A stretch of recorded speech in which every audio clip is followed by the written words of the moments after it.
Ayan mga ambon guys, so ito lumalakas yung patak ng ambon. So laki ng patak, sinilong ko muna ibang gamit. Ayan.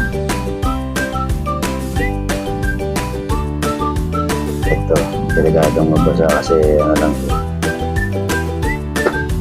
Teka nga budget tools. Nakalimutan ako. Ito mukhang mga yung panggamit ko.